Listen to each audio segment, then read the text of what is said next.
So hello guys, फेरि पनि स्वागत छ हजुरहरूलाई मेरो मिनी ब्लगमा। सो आज चाहिँ म रेडी सेडी भएर जान लागेको गौरद।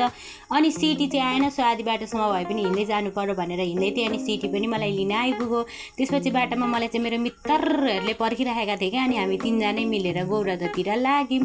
अनि गौरद बजार आइपुग्ने बित्तिकै हामीलाई चाहिँ भोक लाग्यो, केही नै खानै नपाएर आए जस्तै गरेर अनि हामीले मोमो अनि चिकन चाउमिन चिकन मोमो खायौँ।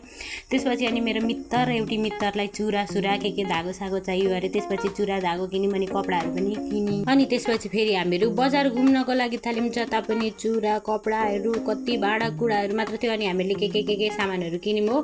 त्यसपछि हामीहरू फेरि सिटी चढेर सब्जी बजारतिर गयौँ। सब्जी बजार चाहिँ थोरै टाढा थियो। अनि सब्जीहरू पनि किन्यौँ, एकछिन सब्जी बजार पनि घुम्यौँ। त्यसपछि फेरि सिटी चढेर हामीहरूलाई भोक लाग्यो हो।